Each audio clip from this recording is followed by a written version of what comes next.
Hey, I'm Ryan Reynolds. At Mint Mobile, we like to do the opposite of what Big Wireless does. They charge you a lot, we charge you a little. So naturally, when they announced they'd be raising their prices due to inflation, we decided to deflate our prices due to not hating you.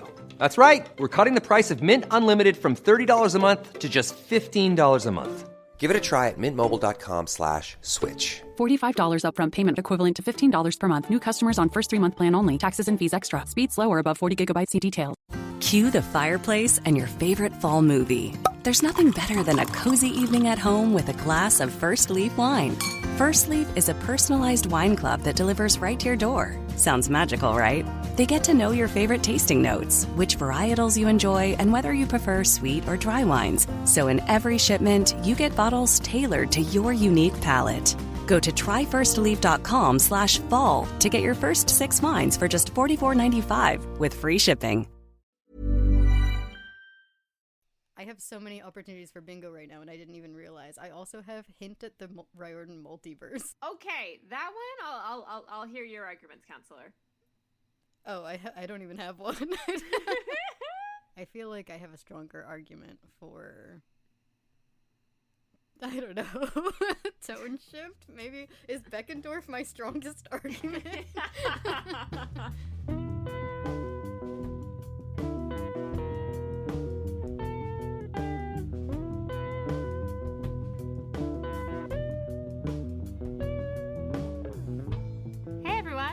Welcome back to Monster Donut, a literary and historical deep dive into the Percy Jackson series and all of its following spin-offs. I'm Emily, a classic scholar-ish. And I'm Phoebe, a dramaturg and story consultant. And it's Wrath of the Triple Goddess time! And we're going to be doing something pretty similar to what we did for our Chalice of the Gods episode, which is, before either of us have cracked open this book, we're going to sit down. Now, we have a full predictions episode up on Patreon for those who are our patrons, but we don't want to leave you all completely out of the loop for our predictions, so we're basically just going to summarize our biggest predictions going into this book. We've also got our bingo boards up, which there's still time to fill out, so hit pause, go make yourself one. I know I am so determined to get bingo this time, Phoebe. Last time, we did not get bingo, neither of us, and you cheated so much. I didn't cheat. What are you talking about?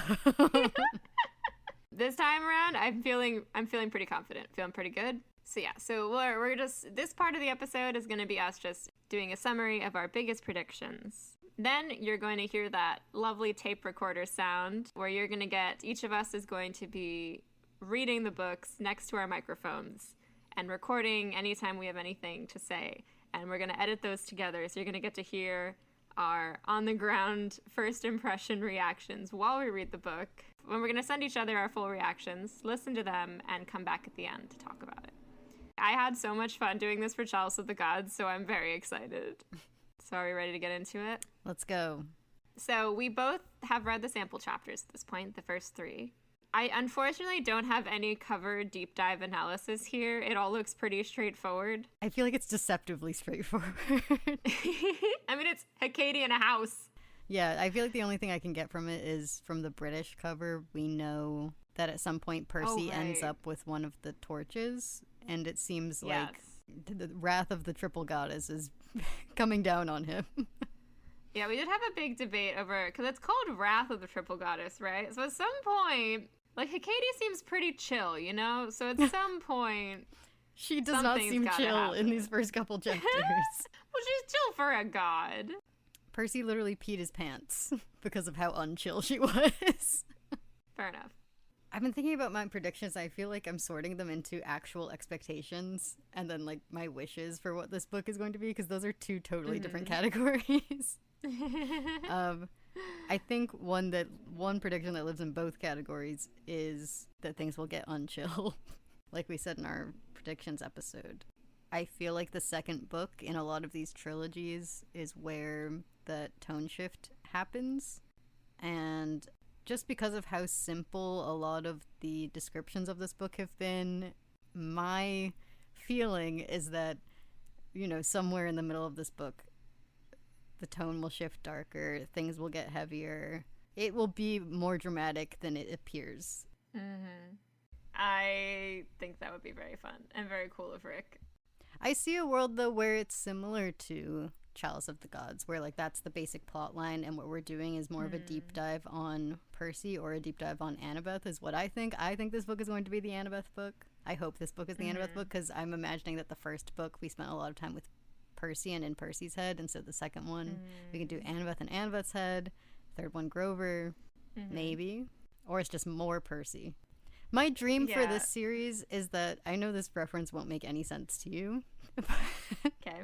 but my dream for this series is that it feels a little bit like Steven Universe Future, because we had the whole plot of Steven Universe, and then Steven Universe Future was a much smaller scope-wise plot line, but it was all about digging into Steven, who Steven had become over the course of that, you know, the whole series, and how the whole series had affected him. That's what I would like this series to be, and I would like this book to be where we fully start to feel that. I want this book to be Alabaster's book, actually. Of course. Of course. We need to keep our Alabaster Torrington bingo slots, because, god damn it, I'm determined. Do you think they're going to announce book 3, like, this week? Because they did it last year. I imagine that they will. I've been sort of assuming that they will, actually. Alabaster right now is living sort of in the wishes category instead of the expectations category for me, just because I fully imagine that Rick has forgotten that Alabaster exists. My hope is that there will be at least a reference to Son of Magic. Even if it's not Alabaster showing up, if there's just a reference to that book existing, or that short story existing, I'll be happy. Not as happy as I would be. But it's okay, because we all know that Allison is Alabaster in the TV show. When Allison is introduced to the TV series as a member of the Titan Army, that is Alabaster, and we all know that. Speaking of Alice, one of my big predictions for this book is that we're getting a lot of Alice in Wonderland references. That's I don't know. I mean, it vibes out. Like in the sample chapters, we saw like the teacup shop. I'm just expecting a Cheshire Cat and a Mad Hatter. We're going into a dreamscape of a Katie's house, as I've been led to believe by the description. I'm ready for my Alice in Wonderland. The thing is, though, then I actually haven't read Alice in Wonderland, so I should probably also revisit that to make sure. That'd be kind of embarrassing if there's like a bunch of Alice in Wonderland references I don't catch. And I'm like, there wasn't any. Yeah, but would it be worse to read Alice in Wonderland and then catch nothing, still see nothing? I mean, it would be comparable to going on a very deep dive on the Epic of Gilgamesh and the archway on in the cover of Chalice of the Gods, only for you to say, or Washington Square Park, and then for you to be right. So is it even a Monster Donut predictions episode if I don't go off the rails a little? I feel very on the rails right now, though. I think we're getting Alice in Wonderland. Oh, shall we talk about the stated theme of the book in the first chapter? Right, yeah.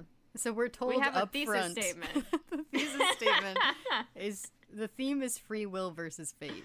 I'm still very intrigued by this, because it doesn't seem straightforward to me how, based on like the description of this book, how the theme will be free will versus fate. But I mean, in Chalice of the Gods, that description, it wasn't totally clear how those themes of youth and everything that we picked up on were going to be. We picked up on youth from the first couple pages, not from the description of what the book was going to be about, except for like guessing that Hebe was going to be in it, but still that sort of came from the chapter titles. So it could just, I'm very curious how the theme will be free will versus fate in this book, because I'm assuming that is the theme. Unless it's like the other way that I see it happening is that it's using the book to explore that theme within Percy's life. So it's not so much the theme of the book, but it's an aspect that comes up. Yeah, for me, I think I talked a bit about how, to me, it actually makes a bit of sense, because I just remember my favorite quote from House of Hades, which is about the mist and about all of that stuff. And so I can see how the mist and being in a kind of house, I'm assuming from the description on the back of the book, that is just like ruled by the mist, and it's just like this, I'm assuming, labyrinthine place with like where so many things can pop up and happen and be impacted by the characters walking through it and everything, that I can see how you could explore some really interesting things through that and how that might come up. Mm-hmm. And also I do think, like, I think that theme has come up a bit tied to the mist too, especially with Pasiphae, with Victory. I don't know. I could see it being interesting, so I'm excited. And I love a haunted house. I love a haunted house. Yes, I expect this to be a horror novel. Yes. Actually, I wish for this to be a horror novel. I expect maybe 2 horror scenes. Do we think they're going to hit the highs of the misery scene / all of the Trials of Apollo flashback scenes? Nothing can hit that high. You're right. It's too straight. It can't hit that unless it's gay. You're right. Or unless Percy just, like, completely loses it in this book. Maybe some new Percy powers. That'd be cool. Pushing it even further. Let's do something crazy. Bloodbending. Bloodbending is always on the table for him to pick up whenever he wants. But so are, I'm sure 100 other things that we haven't thought of. Mm-hmm. And I think, if I remember our last big prediction, there's a few intriguing lines about Sally in these sample chapters, where we get some hints that we might be getting some more Sally backstory. And what we kind of settled on was Gramercy Park, for those who don't know, is like a pretty rich neighborhood. It's pretty private. And so the fact that she seems to have some ties there that she's not comfortable with is intriguing. And what we sort of settled on is we wondered if it was like a Gilmore Girls situation where maybe after getting pregnant with Percy, or maybe before, Sally had been from a pretty wealthy family and had a huge falling out with them, possibly connected to her relationship with Poseidon, because it all checks out. Why was she in Montauk? Montauk is part of the Hamptons, sort of. The evidence is all right there. It stacks up. I'm very curious what this is going to be. I wonder. I think Phoebe, you said, was like, what did you say? You were like, Rick loves secretly rich people. What was it? It was something like... Oh, Rick, I mean, he just loves to make people rich. I don't know what's up with that. Like, make people rich or make them have rich parents, but they don't agree with them. Or, like, everyone is rich in this series in some way, and, like, it's about time that Percy is a part of that. I would be a little bit upset to find out that Sally had grown up rich, honestly. Yeah, maybe it could be that maybe she like worked at a big house there or something, like maybe something like that. But yeah, that's my prediction, at least. Yeah, no, it's a good prediction. I feel like it's probably our strongest prediction. Okay, before we wrap up predictions, I do want to add a couple of things to our bingo board that have been sent in to us. Well, first of all, Mike from the Newest Olympian, who has no idea what's going on right now.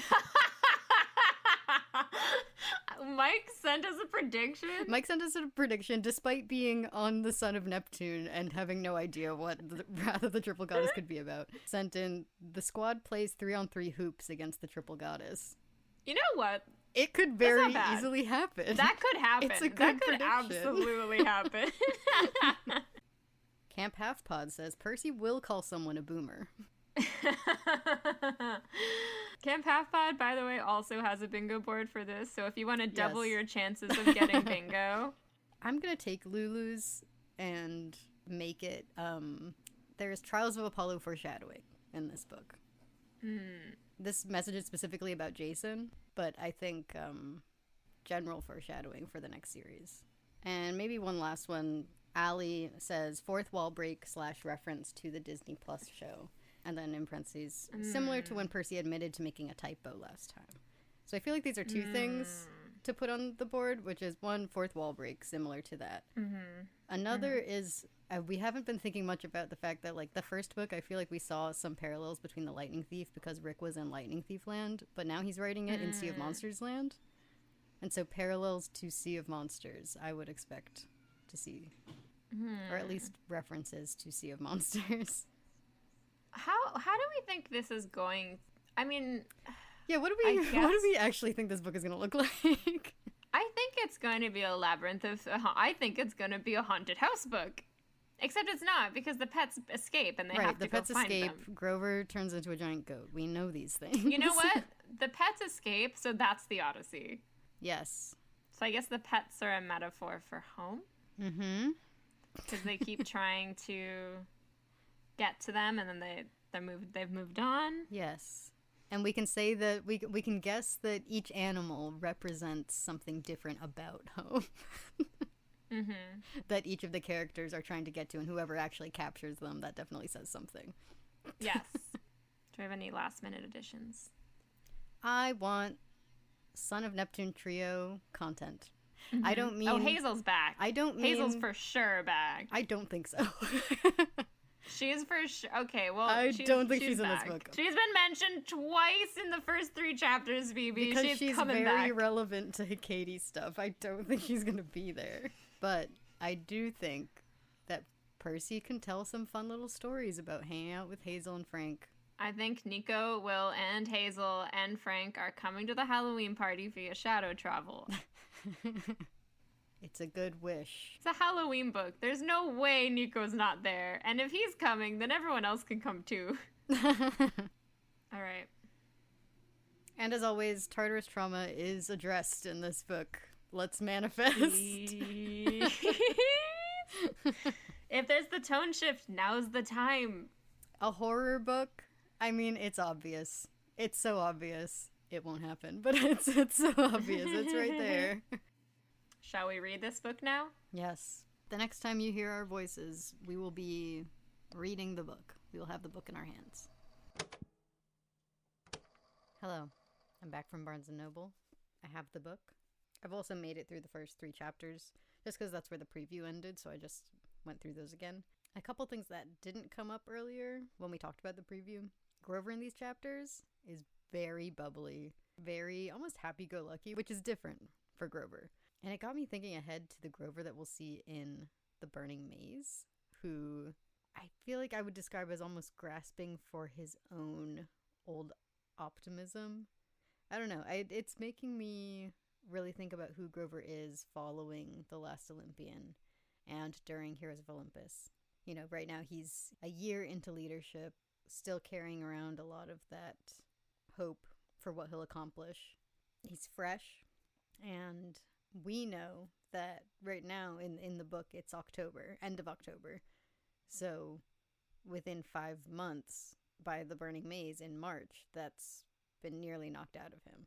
Like, within the next 5 months, Grover will go through such a drastic shift in the way that he speaks and the way that he approaches the world. It's just, the Grover that we see in The Burning Maze just feels very different from this Grover. I'm not expecting to see the shift fully in this book, but we may see hints of it. I don't know. Other notes from these chapters.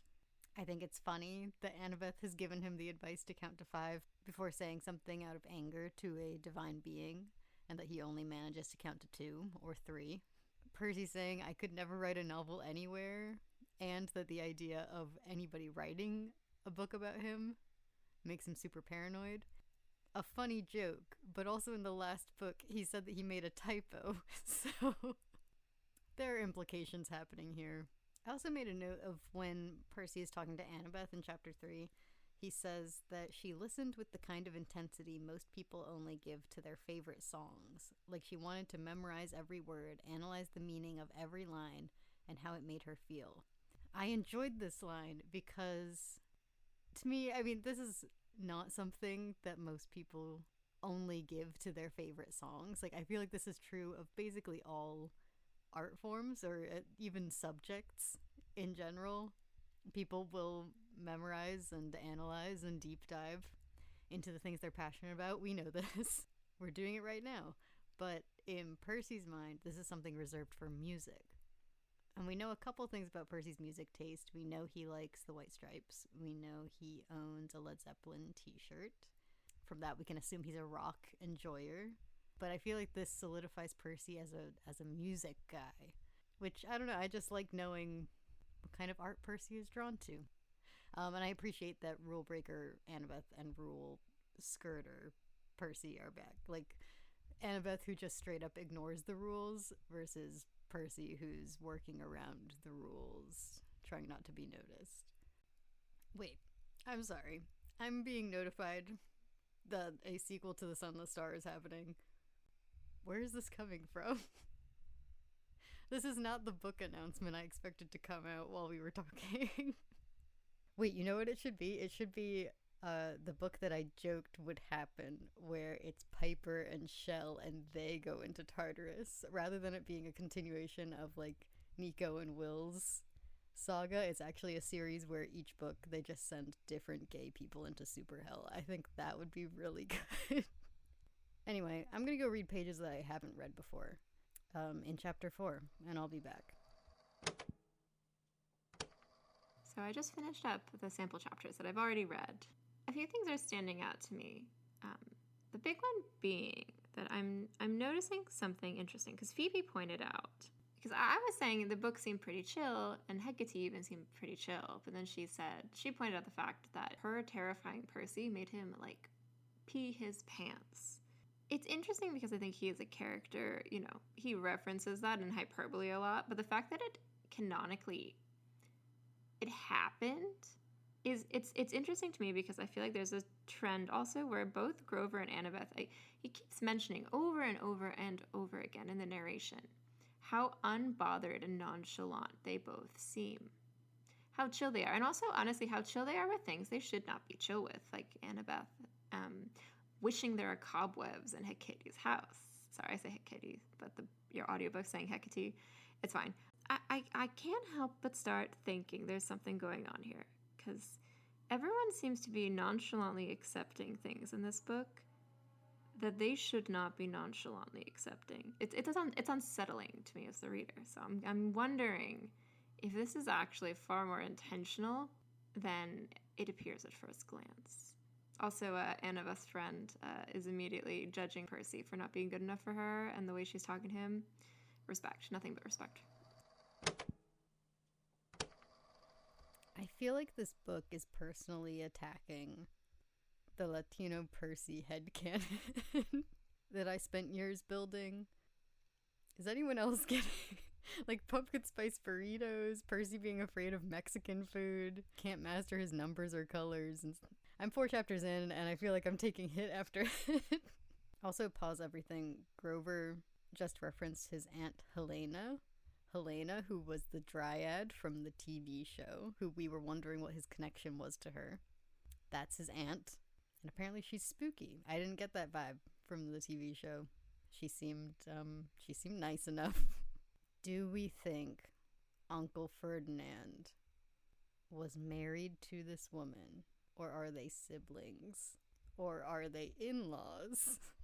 Many questions. Just got to the end of chapter 6. 2 things. Number 1, torches for emergencies. So it seems like Phoebe's prediction's right, that Percy's going to use one of the torches, but I don't know if he's going to steal one from her. I'm intrigued for what these torches do. Also, oh no, Stormy! Sorry, my cat just entered the chat. I totally forgot, but apparently Hazel said both Gale and Hecuba used to be human. Interesting. Very interesting. I'm about 80 pages in now. I'm through the scene where the pets have officially escaped, so basically through where we know where the plot is going. I haven't made too many notes, but a couple things to bring up. Toxic eels. We have potions. There are many liquids. I'm seeing potential here is what I'm saying. I also love that Hecate is heading straight to Tokyo Disneyland. That's a woman after my own heart. And I love that it seems like this book is going to be made up of these little sleepovers. You know I love a sweet domestic moment. Like all of those quiet moments in Son of Neptune are what make Son of Neptune my favorite of the Heroes of Olympus books. And I feel like we're going to get a lot of that in this book. We're setting ourselves up for it. Speaking of sweet domestic moments, Percy and Annabeth kissing Grover on the cheek was very special to me.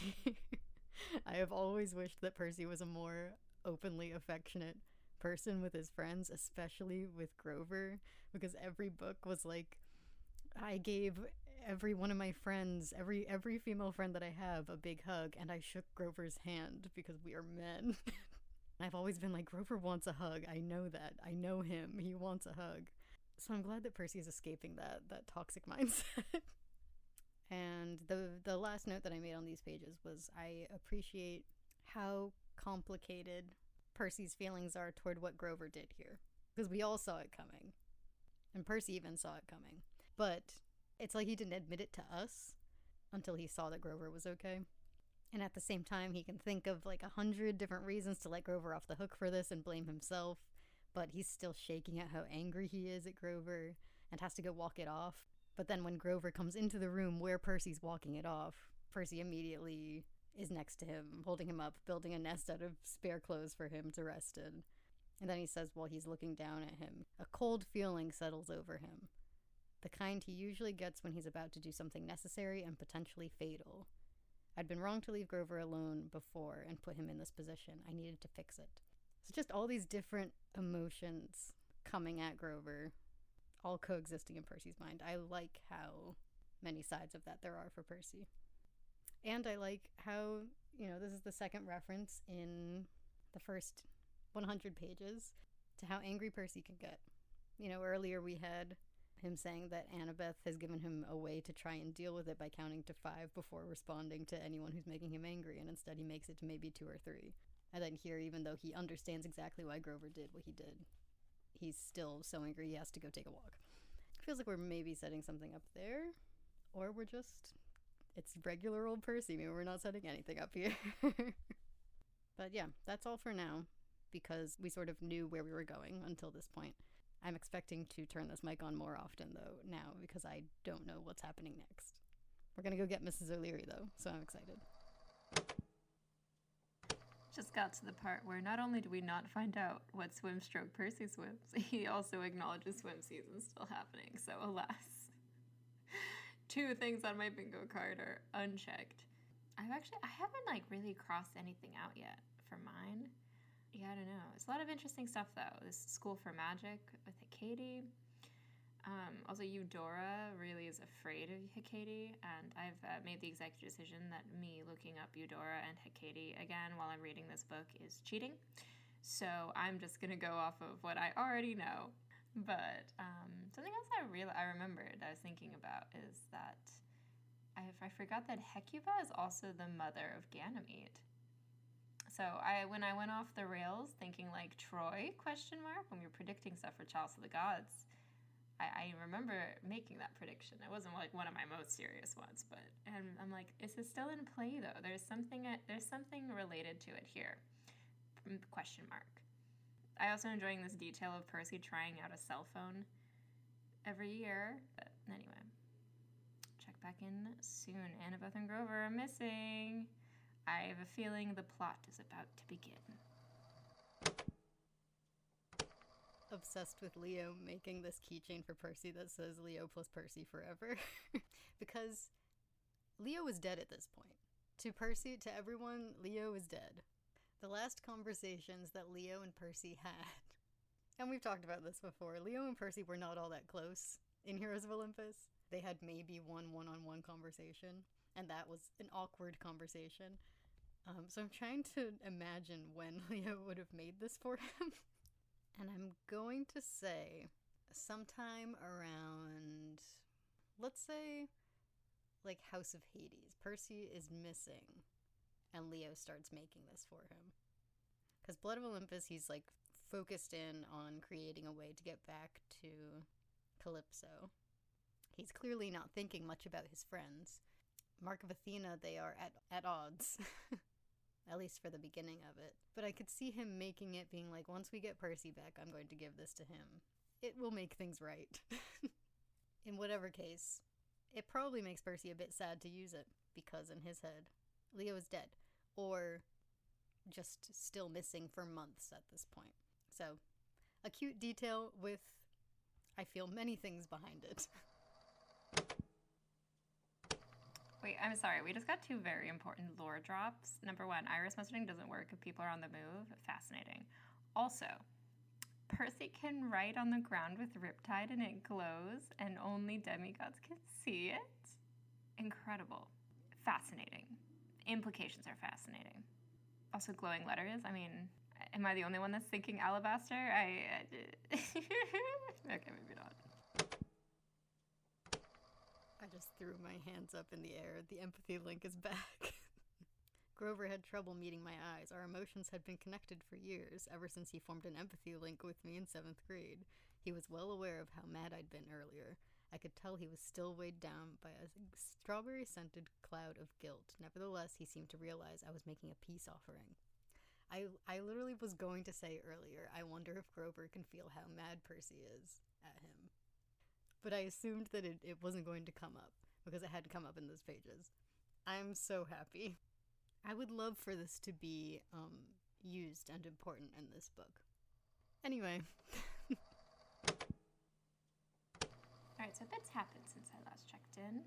Found the cutest hellhound puppy ever. When I saw the trash bags, I was just like, Meg McCaffrey, ? Which would have been wild, but no, of course not. And now they're formulating a plan. And I can't believe we didn't put Mrs. O'Leary cameo, by the way, on the bingo board. But it was interesting to me how angry Percy was at Grover. And also, I'm glad we got an empathy link shout out. And I keep wanting to mark down Sea of Monsters reference, even though it's not on my bingo card, because also we keep getting these references to like Percy saying all of his friends, some of his friends are monsters, and like it's interesting to me that we didn't peg monstrosity as a potential theme of this book. Also, there's an interesting theme emerging to me because the way he talks about Chiron and seeing him, I feel like this has come up also a little bit. It's this idea of like the feeling of growing up and the feeling like you're moving on into another stage of life being linked to like disorientation. Like when Percy sees Chiron, he feels like he's completely disoriented. He feels like he's been plunged into a different time. And I can't help but wonder if that's, I mean, he keeps seeing this ghost with the glasses. And I feel like maybe that's something else. It's like this disorient, and he's hearing Hecate's voice. There's something going on with that, something that is altering reality. At least that's my prediction. That's what I'm picking up on. And I think there's an interesting connection, because obviously, because they keep talking about how manipulating the mist is manipulating reality, manipulating perception is also manipulating reality. So I can't help but think that there's something going on here with that, and that's going to be, it's going to factor into the twist of this book. But I feel like on a thematic level, that connects also to the theme of growing up. So like in the first book of this trilogy, in Trials of the Gods, we saw him really wrestling with the concept of getting older. But now we're wrestling with like a different aspect of it, a different element almost. So interesting.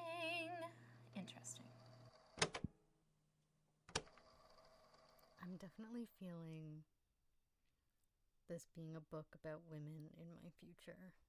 I'm specifically getting motherhood from these chapters, but I'm assuming the other stages of a woman's life are going to come into play, considering what Hecate said at the beginning about being all of the stages at once. Because right now we're talking about Hecuba and the motherly instinct and how this baby hellhound might lure her in. But we also have Sally, who I'm still expecting some new background on, and maybe that's where we get the maiden part of this story, because we had maiden, mother, and crone were the three stages. So maybe Sally as a child, and her story is like the maiden, and then Hecuba is the mother. I'm not sure yet where the crone stage comes in, but maybe it's Hecate or a character that we haven't met yet. Hecate's old. Might be. Also from these chapters, we've got Chiron showing up again. I loved how Percy like reverts back to 12-year-old Percy when he sees Chiron in his wheelchair in his classroom. He has this one line that I'm sure is major for the rest of the book. He says, "Some of the worst ghosts can be memories, regrets, the choices we've made or failed to make."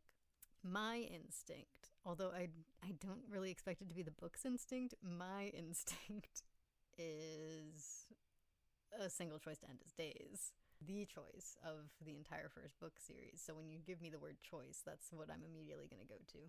And the choices that Percy made in The Last Olympian. I doubt that we'll be returning to those, but I just feel like I want to note it because when we're talking about Percy Jackson and choice, I feel like that's the first place you gotta go. I'm trying to think if there are any other choices that Percy has made or failed to make, or any of them, Annabeth or Grover, that haven't happened in this book. Like choices that were made in Heroes of Olympus or in the original series that aren't that one that might come up. The other option I can think of is that this is something that becomes relevant when we figure out what's going on with Sally. I feel like that's the most realistic option. But it feels like the kind of thing where this is the theme of the book. Besides Free Will versus Fate, this is the other theme. And Motherhood. This is theme number 3. And so I expect it to apply to everyone else too, later on. Other small thing to note, Percy saying part of his heart is in Camp Jupiter is very sweet. I won't be marking down that as Son of Neptune trio content, but I'm thinking it. Alright, so Kyron's about to help Percy figure out where Hecuba might have gone based on history mythology. So I feel like it's only fair for me to make a prediction. I have no idea. I don't know that much about Hecuba. I mean, she doesn't have, like, that much going on in history. I'm going to make a guess, though. Troy, New York. Just kidding. She is last Queen of Troy. I feel like there's something about her throwing herself off a tower. I don't know. I think she's going to be somewhere tall on a tower-type structure. She might also be, like, a graveyard situation because there's, like, famous, like she lost. They had, like, so many kids in mythology, like 50 kids, and they, like, all died in the Trojan War. So, like, I don't know. It's one of those. I actually think the puppy, I have a feeling the puppy is going to come into it because I feel like the puppy is going to be, like, her fresh start. She's going to raise the puppy. That's my Hecuba prediction, but I guess we'll find out. I'm less certain in this book of where we're going and what's happening, but I'm interested in this idea of living memory. I'm loving the ghosts. Also very interesting that apparently the torch is called Ghost to you. Exciting. I know Phoebe is kicking her feet at that. It's funny how my instinct when Percy says that his back is exposed is still, oh god, your back. Like as if his weak spot is still there. I wonder if Percy still has that instinct, like to protect his back more than anything else, despite it not being any more vulnerable than anything else, because I have learned just now that I definitely do. I am on the scene where they have found Hecuba, and she is raising the dead, apparently. And when Percy's back is turned, they grab him around the throat, and he starts having a very intense vision of when Hecuba was a human. Like this very visceral flashback. So visceral that even after it ends, he says that he still feels all of Hecuba's grief and rage inside of him. And I'm thinking back, the two things that this is making me think of are the stolen chariot, when Percy sees Camp Half-Blood in ruins, on fire, and all of his friends are surrounding him, begging him to make the choice.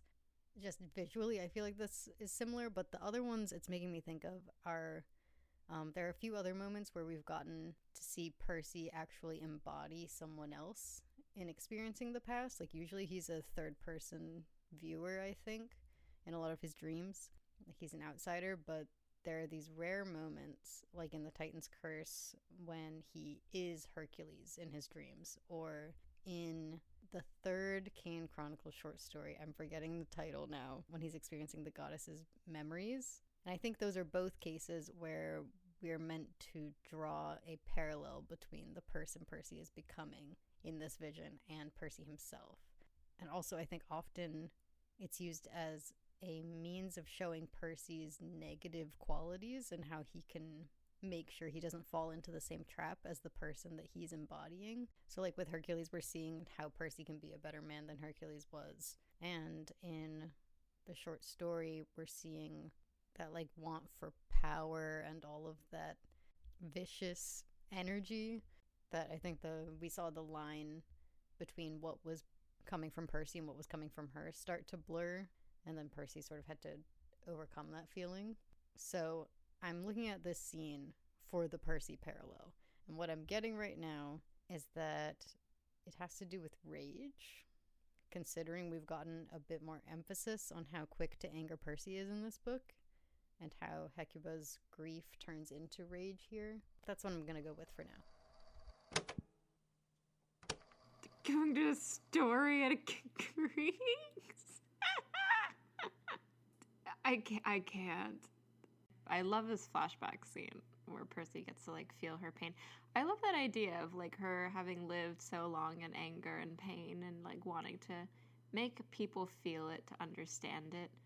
Metal. I know Gale's the metal queen, but metal. It's pretty sick. Yeah, it's something that doesn't get... I think, again, Phoebe, the story is about women. Because, again, we're focusing on the fate of the women of Troy via Hecuba in that way.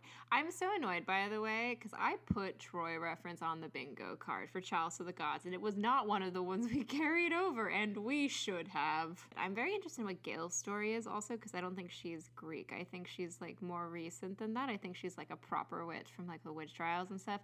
I'm really looking forward to a witch trial flashback, if that exists. But there's kind of intriguing stuff as well about Hecate kind of like giving people options of paths to go down in a way that's almost like trickery as well, like the references to the ice cream and stuff. It's interesting. I like the idea of giving people the chance to make the choices. Also, I can't help but think about how, you know, we've got the lioness, the dog, and the horse as like the aspects of Hecate, and she talks about how she's all three aspects of womanhood and how that relates to Hecuba, and then potentially Gale, and then potentially the third woman in our story, which is Annabeth. So I'm intrigued to analyze this further through that lens. I did write down that whole quote. I was about to turn this mic on and say things into it, but I've forgotten everything I was about to say because Percy just found a pair of glasses that have Sally's initials on it. This makes so much sense. Sally could see through the mist as a child. Of course, Hecate would want to train children like that. I was thinking that the ghost was somehow related to Sally. Okay, let me try and remember what I wanted to say before I just hit this line. Well, we did just get Percy talking a bit about grief, saying, every time I lose someone, I get so angry. I want revenge. But then I remember what my friends would want, the same thing that my mom wants for me, to be happy, to find people who matter and hang on to them for as long as I can. He's likely talking about Leo primarily, but also Zoe and Bianca and Beckendorf and Selena. And of course, I'm looking ahead to the Burning Maze and the very little that we know about Percy's reaction from Magnus Chase and from Tower of Nero. And I just wonder how long you can sort of sit in that feeling, knowing that the people who matter, who you're trying to hang on to, are dropping so quickly. Like, I'm imagining that this is a feeling that Percy is actually sitting in right now and has been sitting in ever since they lost Leo, and he's sort of starting to come to terms with it. And then he's going to get Leo back. And then, you know, almost immediately lose Jason to people that he really should want revenge on. I don't know. It's a very sweet scene.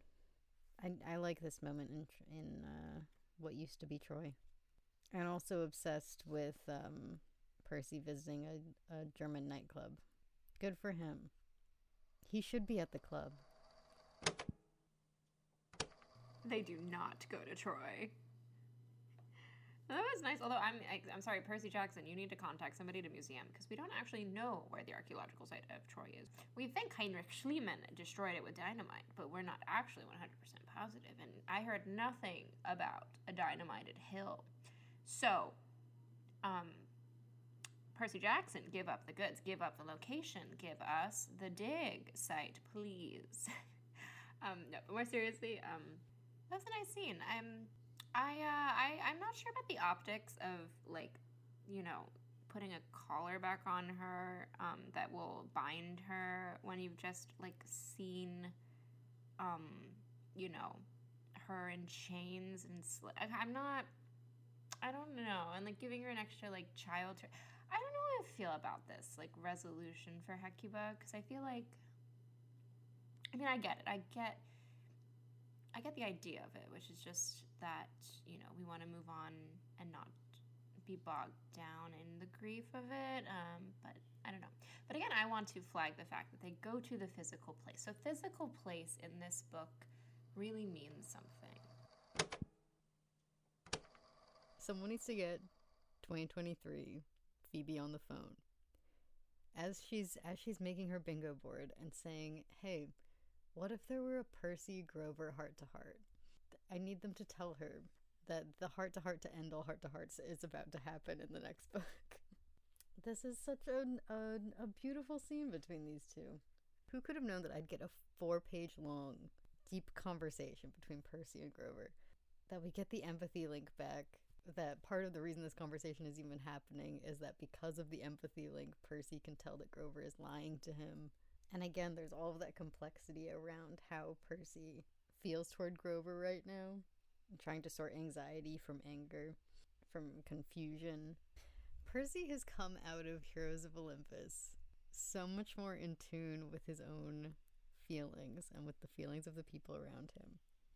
We talked about this in Chalice of the Gods. I think mainly about the way that Percy sorts through his own emotions, which remains true. I feel that a lot from this book. I think we talked about it mainly because he was openly admitting to crying more often in Chalice of the Gods, which again, he's doing way more of. But this time we're getting, especially with Grover, a lot more open conversation. I wonder if part of the reason Grover ends up settling out in California is this fear of being left alone here on the East Coast. Maybe. Okay, let's check out this perfume shop. We got Perfume and Philomena. Don't know much about this girl's myth. Don't know her deal. That being said, Percy did dehydrate them, so I'm gonna cross off new Percy power. Exciting. Also, we got a So Yesterday reference. Love to see it. Love to see it. We really messed up these costume predictions, TBH. Also, it's hilarious that they're dressing up as Roman. I don't think these are their official Halloween costume stuff, so I'm holding out hope. But that they're dressed up as, like, gladiators and, like, Annabeth's attendants. Love it. Sorry for the sudden audio quality drop. I am coming to you live from Central Park, where I'm watching Global Citizen Festival soundcheck while I read. And I'm on page 163. And Percy has just done something crazy. And I'm going to categorize it as new powers, I've decided. Because it feels reminiscent of Misery with the tears floating from Grover's eyes and sweat popping from his pores. But it's more than that. It feels almost like pulling the liquid from, was it Jason's lungs? It was someone. Didn't that happen in Heroes of Olympus? Either way, it feels different, especially the description of it. Like, we're used to pain being associated with this, or the twisting of the gut. But the description here is my blood was starting to hum, my skin burned, and he passes out for a whole hour. No, the dehydration, this feels new. I'm marking this as new. This is new. I wonder what Grover is thinking, because I think that if Annabeth were here, this could potentially have been a triggering moment for her, specifically with the tears. I feel like I'm going to have to come back to this moment. Hang on. Sound is coming from the stage. It's Lisa. Lisa is on stage. It's Lisa.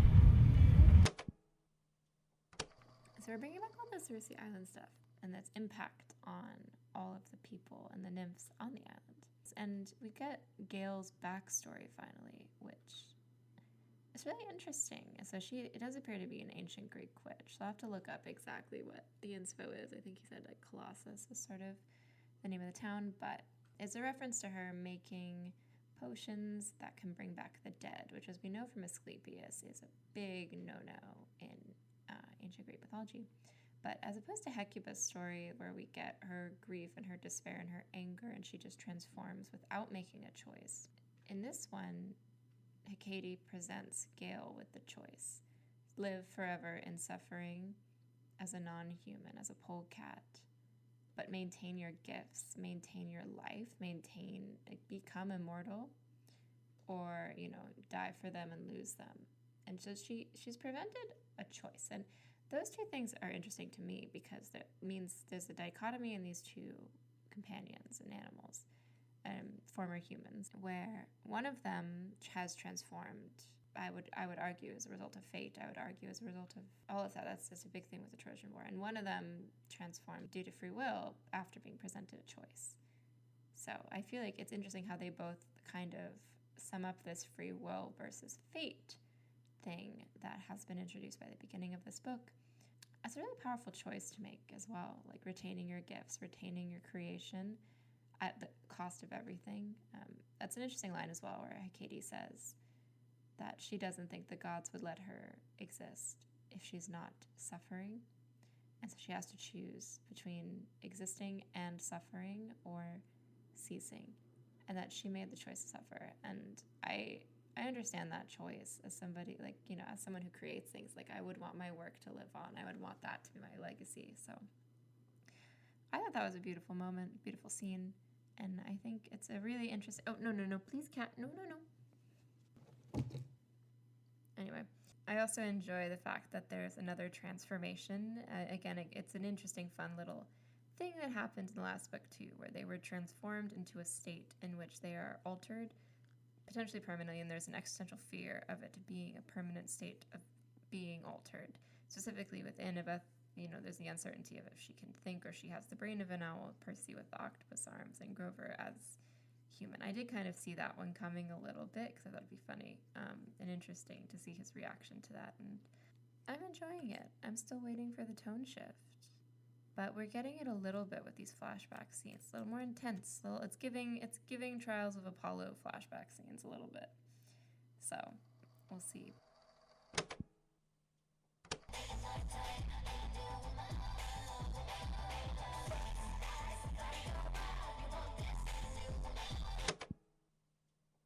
So I just finished chapter 27, which is when they get the antidotes. And I thought this scene was really interesting.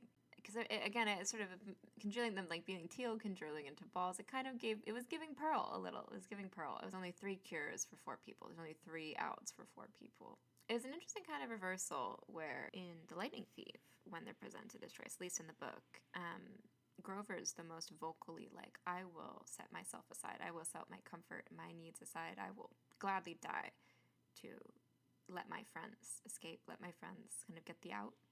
And not only to let my friends get the out, but to let my friend's mom get the out. But in this section, he's the first to immediately, he doesn't even talk to anybody else, even though he arguably has to us, the reader, he has the least bad of the 3 transformations, even though to him, obviously, he is distraught, absolutely distraught. He just, he doesn't even ask, he doesn't consult, he doesn't talk about it, he just snaps it up immediately, and immediately takes away even a discussion over whether or not maybe he should be the one to give up his fate. And it's interesting to me as well that Percy's the one, I think he shows a lot of growth and maturity here, but at the same time it is really reminiscent of who Percy has always been as a character. And I do enjoy the fact that he made a promise and he fully gives up, any chance of becoming normal, essentially, in offering up the cure to Gale as he promised, which is great. I do also really like the reasonings. It's hard for me to buy, to be honest, her, giving up the cure, but I do think the reasons given were good ones, which were that if she gives up her polecat form, she's also giving up her immortality. And what's kind of interesting is we've seen other characters who have been granted these, I'm going to put quotes here, gifts from the gods, right? Because we've seen Hemethea in Trials of Apollo also be turned immortal by a god without necessarily, sort of bargaining for it, but not necessarily bargaining for the full picture, and then giving up her immortality. And I'm sure we've seen a few others as well.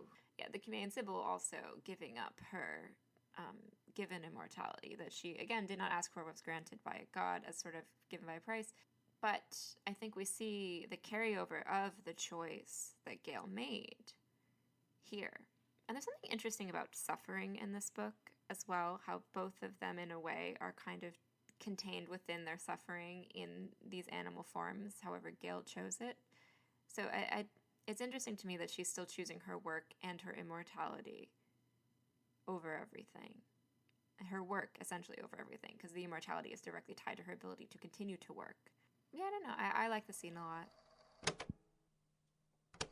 Okay, I read a bit further while I was in the park, but it was starting to get a little crowded, so I just started writing my notes down to record when I got home. First of all, I appreciate the confirmation that Percy is weird swimmer body proportions representation. Like, Grover looking at Percy and being like, where are the muscles, is so real. Percy has extremely broad shoulders and the skinniest rest of his body. Confirmed. And also, we just got a very brief Percy and Annabeth moment where he doesn't see her in the house and goes out and finds her on the sidewalk. I think Annabeth's point that she says that Percy is good at understanding people and making them feel seen feels accurate. You know, people do naturally tend to open up to Percy. Like, I feel like this is kind of what we talked about in the original series from a different perspective, which was that, you know, we talked about how even though Percy wasn't offering a lot of himself, we found a lot of people offering their worries or their past or their insecurities, whatever, to Percy. Even people like Clarice or Thalia, who initially were completely resistant to it. So we spent a lot of time talking about how Percy didn't really share with the people around him.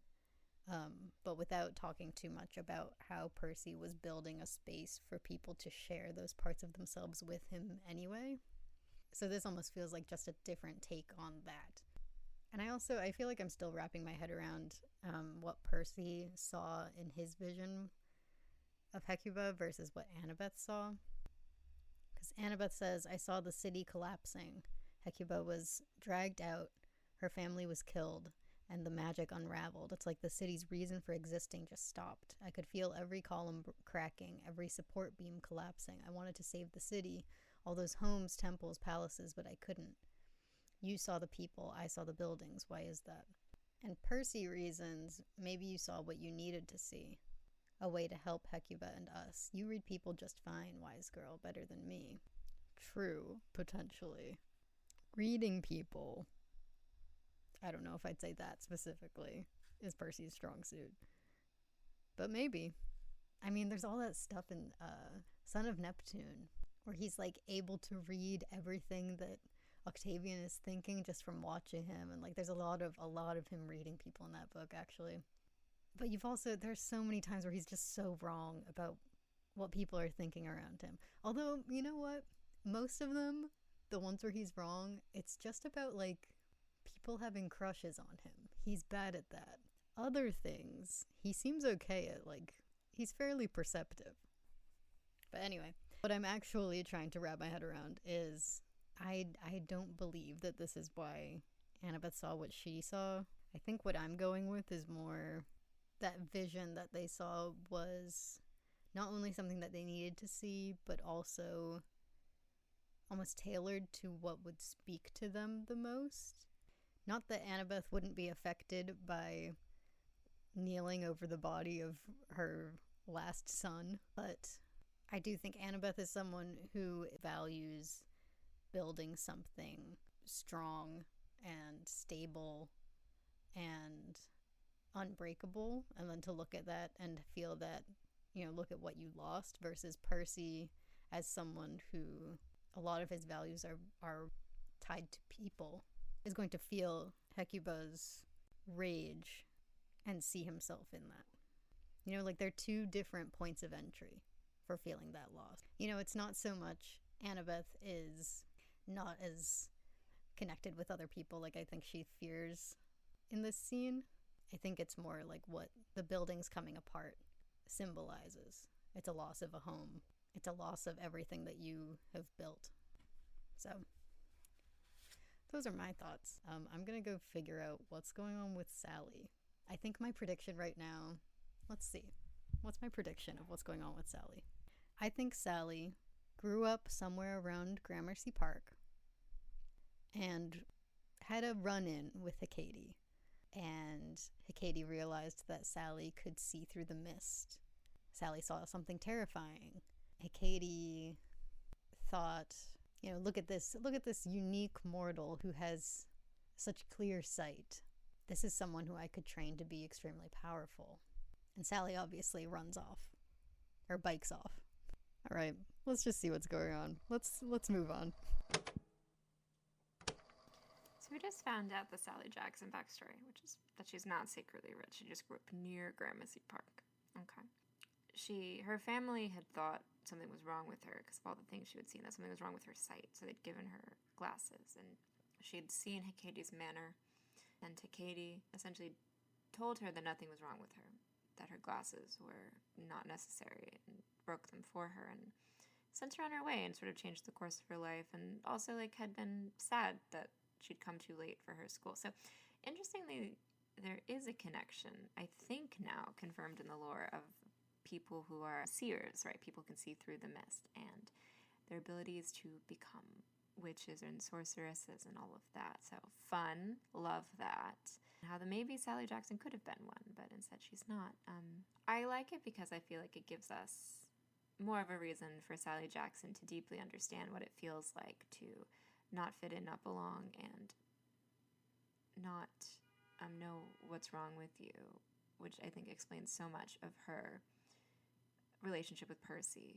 It's also an interesting thing of, again, not regretting the past and not dwelling on, choices that could have been, and sort of focusing on just building towards what you wanted in the future you want. Sally says that when she was little, she saw an old lady standing on the porch, just one head and no fiery aura. She looked like a witch, though. Black robes, white hair. She saw me on my bike gawking at her house. I figured she would yell at me for staring, but instead she said something surprising. Hecate is the crone. So I think you could say within that house, maybe Gale is the maiden, Hecuba is the mother, Hecate is the crone. And there may be other ways into it. We've got a lot of the puppy calling Annabeth mother, Sally as a child. But I think that's where that parallel stands right now. Okay, I just finished chapter 33, lolling at the fact that all of the Halloween costumes referenced were just Disney. Also, okay, so we got a son of Hecate in Peter Stuyvesant. I am wrapping my head around this backstory, though, because this is fascinating, actually. A guy that's, anti-witches. It's I need to look up if this man was, a witch burner or something. Son of Hecate leading witch burnings. Wow. That is an interesting element of American history that I feel like should be its own book, TBQH. Spin-off, ? But where's Alabaster? Actually, I'm going to Google this right now. Doesn't say anything specific about witches so far, though it does track. Apparently, it was very anti-Semitic. And he was very, anti anything that wasn't his specific sect of Christianity establishing places of worship in Manhattan, apparently. So here's my question is, how does the East India Company, right, factor into the shift over of the Western civilization thing? He's the son of Hecate, which means Hecate would have been kicking it in Amsterdam, or I guess she would have been, maybe not Amsterdam, but somewhere in the Netherlands, presumably now. Of course, there's the Dutch and English East India Companies. We have been previously led to believe that the British Empire was sort of the last seat of the Greek gods, Roman gods, etc. I guess in the timeline, ? I'm not actually 100% positive. We know it was Portugal. We know this is neither here nor there. But I'm just curious because it's I feel heavily implied that the Revolutionary War is sort of when that transition formally happened. I suppose because that's sort of, I don't know. But so I guess it's he was living also in a transitional period between when the gods are shifting and moving. So that's kind of interesting to me that he's so anti-pagan. I'm wondering if he's part.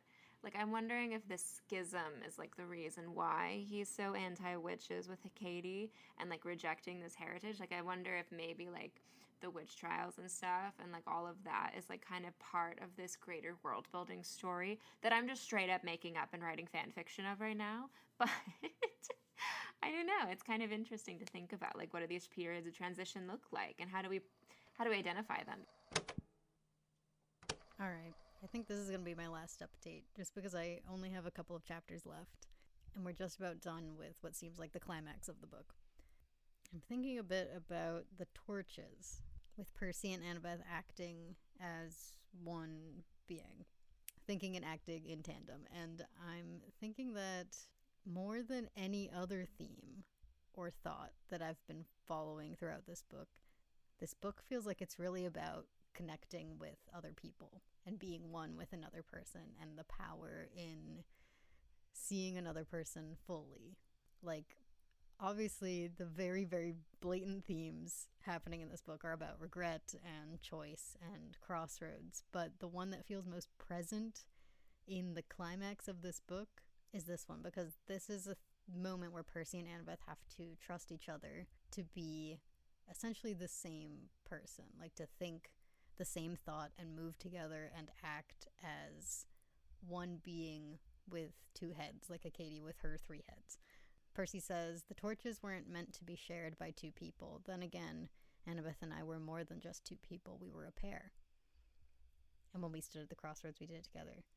And following a book where they were only able to bring Hecuba and Gale home by connecting fully with them and experiencing their stories and fully seeing them and understanding them, and also Percy blaming himself for not seeing Grover and anticipating him when he left him alone in the house, and also Annabeth complimenting Percy's ability to provide space for others to open up to him, and the return of the empathy link. Like, within these last couple chapters, which I really enjoyed, I think some of the best writing in this book is in these last couple chapters. I feel like there's a real crystallization of these questions about how you support other people so that they don't have to do it alone, or how you see other people fully, understand other people, and how understanding where they're strongest and where they might slip is essential to that, which I think comes through really clearly in Annabeth and Percy's conversation about what vision Hecuba gave them, because it also turns into a conversation about their fatal flaws. And like we talked about with Daphne, those can be your greatest strength and your greatest weakness. And so it feels like where we land is that knowing what those things are, recognizing those things in the people you love, along with where they came from, who they've been, and who they are now, is part of trusting someone completely, being seen by someone completely and understood by them, and knowing that you can trust them because of that. Are there any other things I want to drop in here before I see Emily? Oh, the dog is here. Do you want to say hello?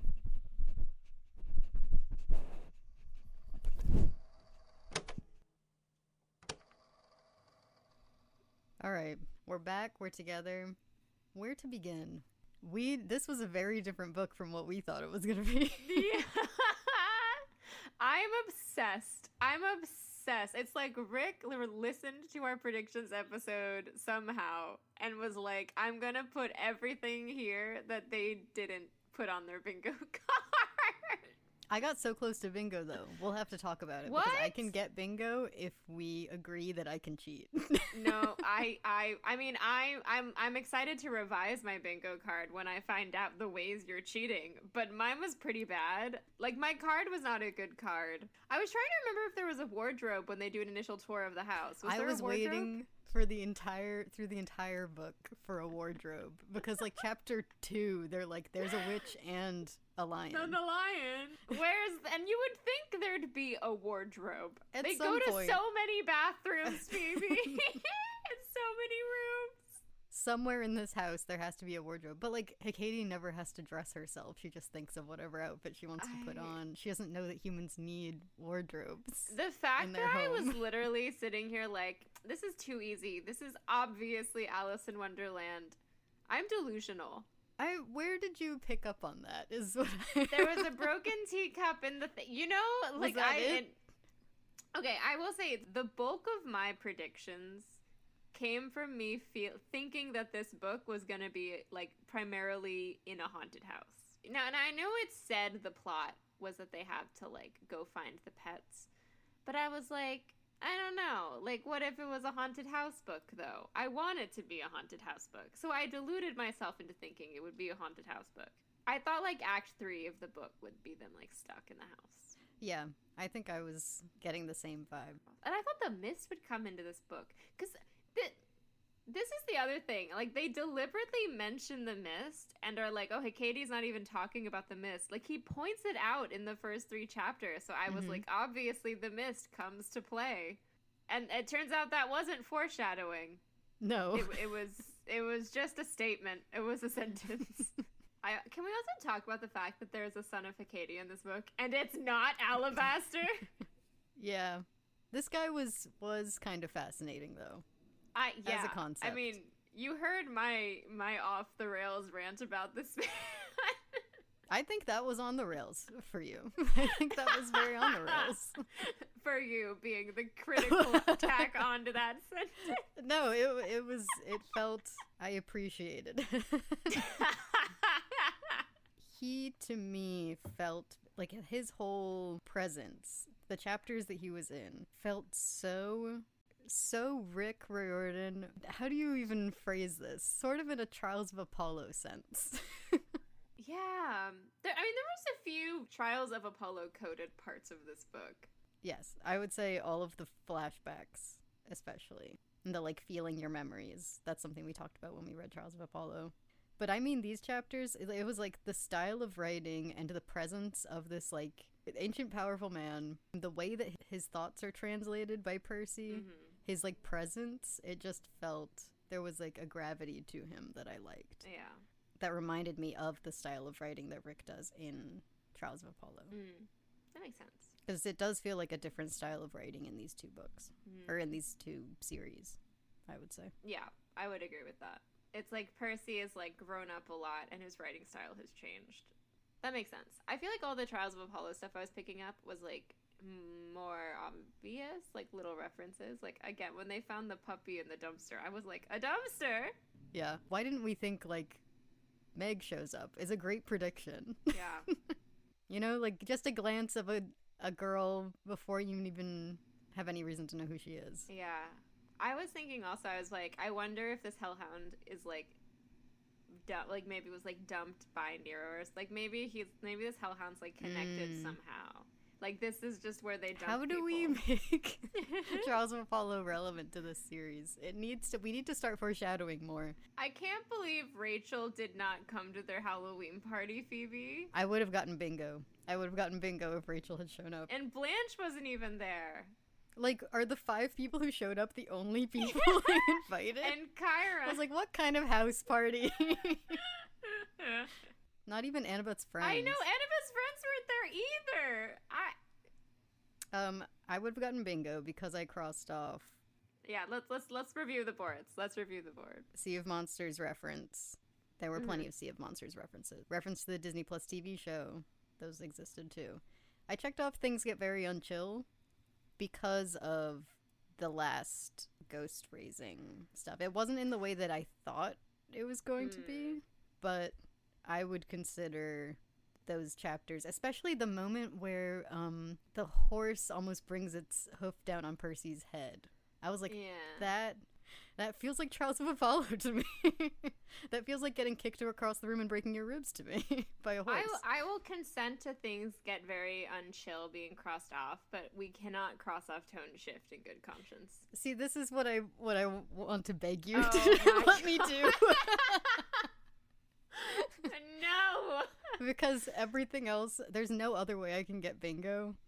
But I've got, in a different direction, this is diagonally, I've got the free space. I've got Sea of Monsters reference. I've got Sally grew up in Gramercy Park. I think we can sort of say that we basically got that right. I know that she grew up, like, there, but Grover Percy Empathy Link comeback. And then I have Tone Shift. And I want to know if we feel it at all. If we can argue for it to exist. Some of the people who are doing these bingo boards have checked off Tone Shift, so there's an argument to be made. I don't think Tone Shift is a valid check off. You know what I'm gonna do? I'm gonna post on Instagram right now. I'm gonna post a poll and say, "Can I check off this box?" and see what people say by the end of this recording session. You know what was deeply funny also is they came dangerously. They at least walked past a basketball court at one point, and I was like, I swear to God, if Mike's one prediction comes true. Okay, let's see what the people say. I don't think there was a tone shift. It was very, to be honest, was pretty chill. This was a pretty chill book. Aside from the flashbacks. The flashbacks, those were Trials of Apollo level flashbacks for sure.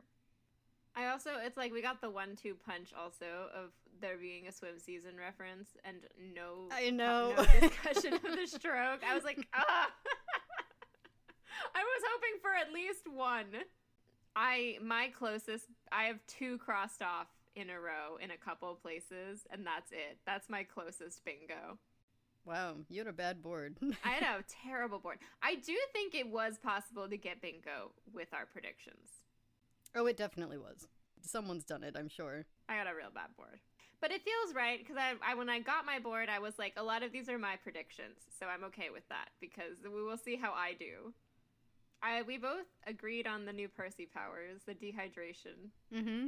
That was, interesting. The physical description of that was interesting to me. Because, like, what he actually does isn't all that new, because he's controlled tears before. I think the only thing that was sort of new was the sweat.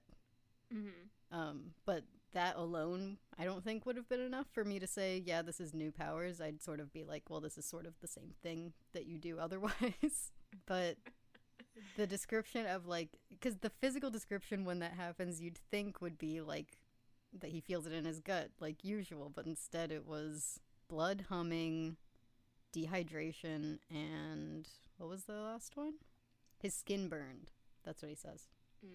So that's what I was wondering watching this, was what makes this so different? It's like he's tapping into a different area, almost. Yeah, I would agree with that, because I've always, like, associated the tugging in the gut. I think we have a different, like, interpretation of it. So at least, like, growing up when I was a kid reading these books, I always interpreted it as it was almost like the water is, like, running through his body, and the tugging in his gut is him, like, it's like the tugging in the gut is, it's like, I'm, like, almost picturing, like, his body is the the waterways of his veins in his body, and the tugging in his gut is him, like, unleashing the water, like, in himself, and then also it's manifests, like, an unleashing outside of himself, I think is the best way I can explain it. Although I think from what you've said, your interpretation is, like, that's when he goes too far. It just often happens when he goes too far. I wouldn't say that that's what... I feel like, just to me, Percy's powers... You know how, like, you feel different sensations or emotions or whatever in different parts of your body? Percy's powers, they live in his stomach. Like, that's why when he does the misery scene, he feels the crystal ball shatter in his stomach. Like, even though that's not, you know, a big tidal wave or whatever, like a lot of the other instances are, he still feels it in his stomach, just controlling something other than water that just has water in it. So this felt like that. I kind of want to look back at that description and see if that includes... Just because, to me, and I said this in my thoughts, to me that moment felt like he was only able to do it because he'd unlocked that ability in the misery scene. I can see that. I'm going to check what the physical description was in House of Hades. Okay. It is described as in his gut, once again. It's also described as heat. He says, he concentrated so hard that something inside him cracked as if a crystal ball had shattered in his stomach. Warmth flowed through him. And then later on, he says, his anger growing hotter in his gut. And then at the end, his whole body is tingling. Which feels closer in physicality to what he described in this scene. I can see it as like a new powers unlocked, and now we're doing more. Oh my god, my bingo boards. I'm just gonna read you all of the things on my bingo board, and you can understand my pain. Hazel cameo, Kane Chronicles reference, Alabaster Torrington. They go to Queens. Got that one. Reference to prophecy getting weird. Annabeth's new friends join the quest. Nope. No. Then 2 in a row, things get very unchill, reference to Disney Plus show, okay? Rachel cameo. There's a lion, a witch, and a wardrobe. Timeline inconsistencies. Percy learns to use the mist again. Selena mention. Tone shift. Sea of Monsters reference. Check that one out. Tyson cameo. I thought for a second when he first described Argus, I was like, Tyson? No. I know. I also. Percy and Annabeth are Morticia and Gomez for Halloween. No. I mean, that one was. If that had actually happened. I would have cried. I would have died. That was so funny. Tartarus trauma dealt with. Jason cameo. Rick forgets it's still swim season. Reference the Son of Magic. We learn what stroke Percy swims. And then the last two I got were to our fourth wall break and do Percy powers. Yeah, that's a rough. That's a bad board. But like when I first cracked open this book, I was feeling pretty good. I was like, all right, we got a lot of cameo options. There's a lot of places. We got this. There's got to be a fucking wardrobe in this house. Here's some questions from my board. Was the theme free will versus fate? I don't know, like a little. I was talking about this a little bit in my thing. I feel like Chalice of the Gods was thematically a bit stronger than this book. Or not stronger, but like clearer. Like I feel like Chalice of the Gods had a thesis statement, and I don't think this book had like a strong thesis statement the way Chalice of the Gods did. My hang up with it is like I'm missing the fate part of it. Yeah. I think there's a lot of free will, as in a lot of choice, a lot of where you could have gone. There's like a little bit about fate in the like both Hecuba and Gale have these tragic fates that are kind of paused by Hecate. But I don't really see how that translates to the trio. Well, did we talk about this in one of our episodes with Daphne about fatal flaws as kind of fate? Like, these are things that you are fated to do, no matter what. No, that sounds familiar. I mean, that could be where fate lives in this story.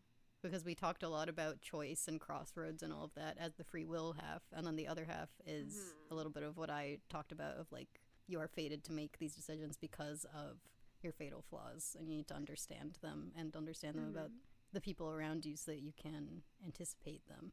Yeah. Okay. I like that. I think that makes sense to me. I'm crossing it off. Oh my god. No, that's fine. You can cross it off. It said it in the fucking book. You can cross it off. It's fine. Anyway, I liked your point, shifting topics completely. I liked your point about Gale's perspective on immortality, because that's a perspective that we haven't seen a lot of. Actually choosing immortality. We see so little of that in a positive light. I will say, just from my cursory look through, I think that is an element that is not in the myth explicitly. Like, I think that choice is something that Rick wrote into the story. It's interesting. So apparently polecats are associated with Hecate because they were like a form of like ancient pest control in some areas. There's some interesting stuff about Hecate. What is kind of fun is there's apparently 3 different current working theories as to where Hecate comes from in terms of like the origin of her name and her figure as a god. So I was like, hey, three options. Like apparently there's an ancient Egyptian goddess called Heket. And then there's sort of another working theory that she evolved out of an aspect of either Artemis or Apollo. Because Hecate, like the name in Greek, could possibly come from an epithet of Apollo or Artemis. But the one, like, again, I'm me, so I have my own thoughts and opinions and conspiracy theories. But the one that I think is the most likely is that she's actually an Anatolian goddess, which is one that I think Rick sort of also leans towards as well, because that's where we get her as, like, a mother figure and associated with motherhood from. Other interesting facts, the torches actually come from 2 of her big descriptions in mythology. One is the Gigantomachie, which is the war against the giants. She apparently fights off her giant with torches. And also, I forgot about this, but she is in the hymn to Demeter, which is the story of Hades and Persephone. So when Demeter's running around looking for Persephone, the person who's helping her out is Hecate with her torches, helping her guide the way. And she's actually described as, I think the epithet it translates to like tender-hearted Hecate, like a lot of people translate it that way. So she's like kind. She's like a kind figure in at least the Hymns Demeter. And the story of her transforming Hecuba into a dog, like Hecuba, Queen of Troy, is just straight out of mythology. Oh yeah, your explanation of this did get deleted from your file. Yeah, my cat, in my deleted explanation that my cat deleted, what happened was, it was like before the plot kicked off, I was like, oh, let me just record a bit and tell you all I know about Hecuba, the Trojan figure. Completely fucking forgetting that I think it was in House of Hades. Hazel's like, oh yeah, both Hecuba and Gale used to be human. I was like, that's so weird. Her dog's named Hecuba. What a weird name for a dog, because she's named after, the dog's named after this ancient Greek figure, the mythical figure. And then I explained Hecuba's backstory. I think what I said was, oh yeah, she was like the wife of Priam. She's the mother of all the Trojan. She's the queen, mother of Ganymede, among others. And then when the city is sacked, she throws herself off a wall or something, is I believe what I said. But what's kind of interesting about her is there are two different stories of like when this transformation occurred. One of which is the like PG version, I guess, of as PG as one gets in Greek mythology, where she throws herself off the wall, versus the PG-13 version, which is she's actually taken into slavery. Apparently in the story, she's like very aggressive. Like she starts attacking people and like clawing their eyes out and stuff. There's like a couple different versions, but that's sort of a common thread. And it's like during that attack that she transforms into a dog.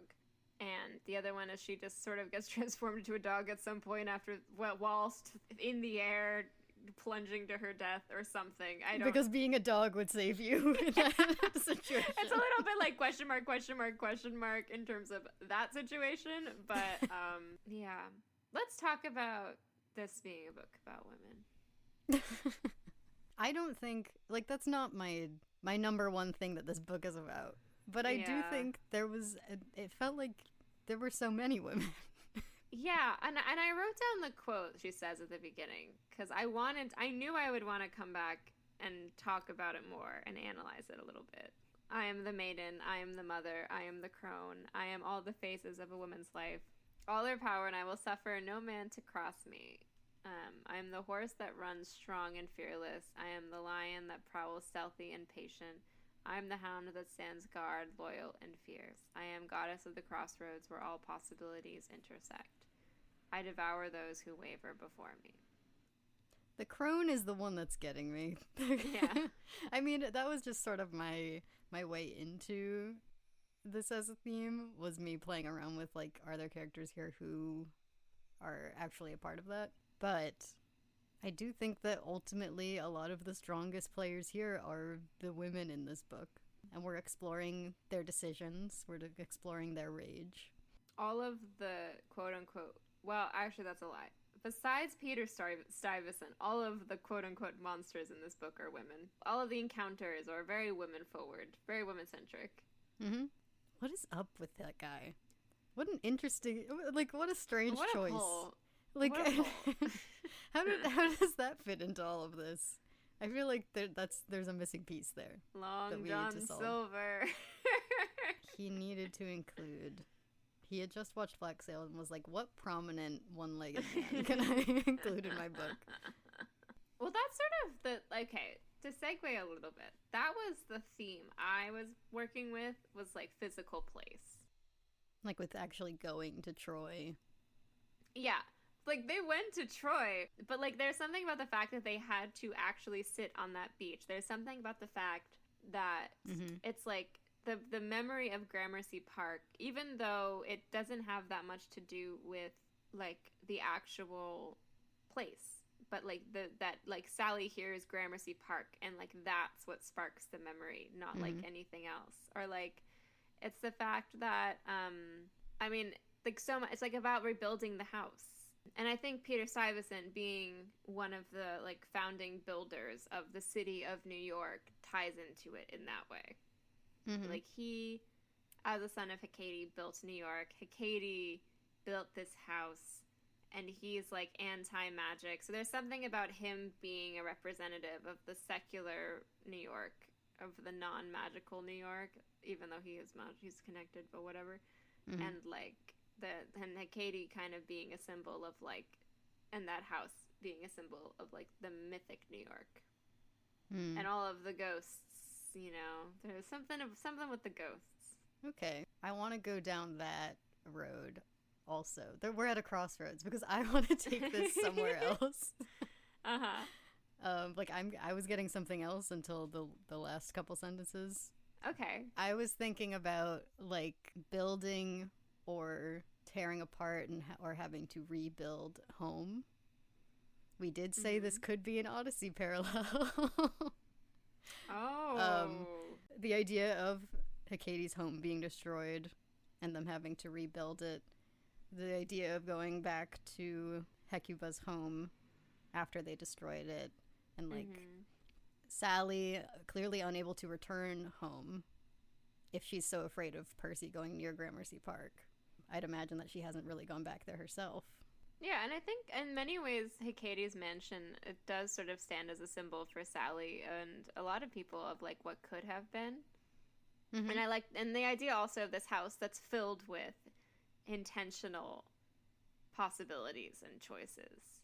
And I would argue that destroying a place, even though it probably opens up a lot more paths for you that you would end up going down otherwise, does feel like the destruction of a path forward.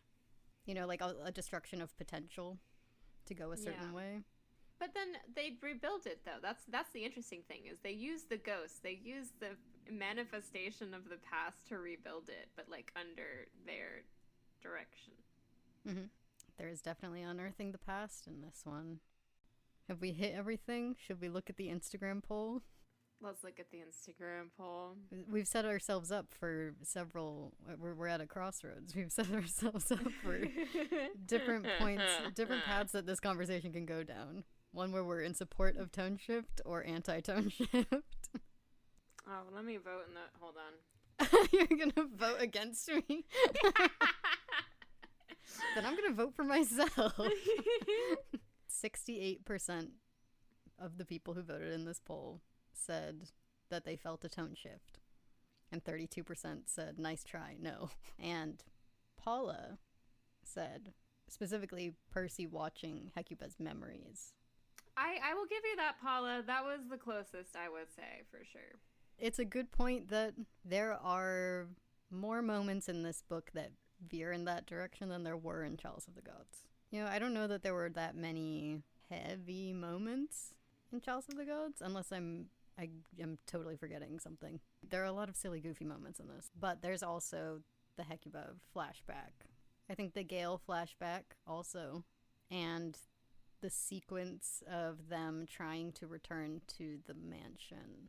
It's nowhere near the kind of like tone shift that we've been pointing out through all of these books. I would say if it's close to anything, it's maybe comparable to the moment in Sea of Monsters where Annabeth gets actually hurt, and it's like one of the first times you've seen someone actually get hurt in the series, and you're like, oh, I didn't know that was on the table.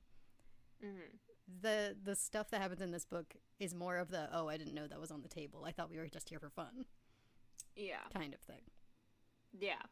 I think there's a tone shift in the fact that Percy went to a nightclub in Germany. I don't think that would have happened in any other Percy Jackson book. Who taught Rick about Berghain? So, is the verdict go ahead and cross that off and get bingo, Phoebe? I'm not waiting for permission. Bingo! I guess the people have spoken or whatever. Do we have a bead for this book? I'm trying to think of one that like connects to the theme of place. The Shores of Troy is pretty rad though. That's like a pretty cool bead. But like also when you do it, no one's gonna know it's Troy unless you write Troy and draw an arrow. So maybe a key. Maybe I'll go with a key. Katie's keys or just a key? A key. The key to Gramercy Park. Just because I feel like the key to me, like, that's the home part of Hecate. The easiest one would be torches, but I don't want to do torches. The other option is the broken pair of glasses. I love Sally. She deserves to be on a bead. I don't know if I've put her on a bead yet. What do we think the next book should be, since there isn't one announced? Last time we kind of knew what the next book would be. You're right. Who's the next god? That's a good question. Also, what is the Sun and the Star sequel about? I liked yours. Yes, I agree. Send all the gays to super hell. The plot of The Sun and the Star 2 should be all of the gay people in the Percy Jackson books team up to go save Castiel. I have no idea what the plot of that book could be. What gods haven't we dealt with in this I was way thinking yet? Janus. But we've kind of dealt with, I would think he'd come with crossroads and decisions. And that was this book. Unless we want to keep going. This is what we should be asking ourselves, is what does Percy now need to deal with? What if it's a Nyx book and they finally deal with Tartarus? I think Misery really needs a favor. Nyx was in The Sun and the Star, so I don't think it's Nyx. This is a book where he would be going off to school. He would officially be getting into New Rome. He'd be dealing with looking to the future, looking to moving across the country, looking to leaving things behind. Any gods of rebirth? The Orphic ones. Nemesis? I'm just trying to think of like minor gods. Hypnos? Who are the minor gods that have had some screen time but haven't like... Hercules. Oh, that'd be so good. Oh, what if he gives him 12 labors? Uh-huh. About a Roman god. How about Bellona? Bellona, we've gotten nothing. Oh, Bellona would be cool. Cupid? I just googled Greek minor gods. Yeah, so did I. Tyche could be cool. She's the goddess of luck. Persephone is an option. How about Moros, the Greek god of impending doom?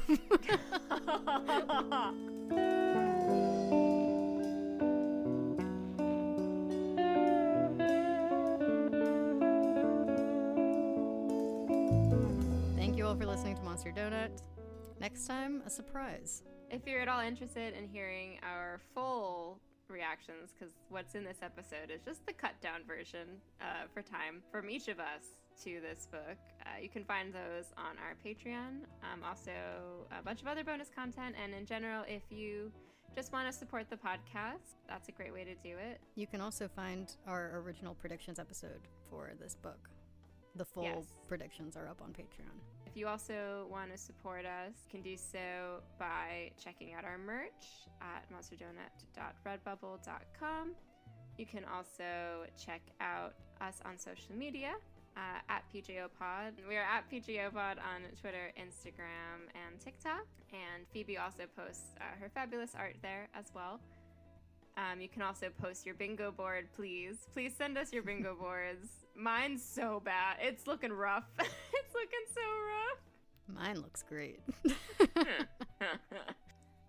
If you got bingo, honor code, please. We'll send you a t-shirt. So tweet at us and tweet at us with what t-shirt you want. With all of that said, thank you to our patrons: Latino Kaya, Patty BCK, Bethany from Public Works, Sydney Fox, Joke, Reina Avila Ramirez Arellano, Bronte Lubo, Ethan Not Nakamura, The Damn Meme Page, Kels, Mason Bowman, Casey Cassidy, Busy Cat, Natalia Sanchez, Melissa Rounds, Bridud, Bones of a Carrot, Alana, Elena, Melanie Valdez, Pamela Ion, The Kid on Her Own, Grace Hunker, Kaylee, Mano Monshin, Amy Shu, Calamity, Eddie Burns, Sarah Brown, and Colby Redfern. We appreciate you deeply. I hope you enjoyed the book. See you all later. Bye, everyone.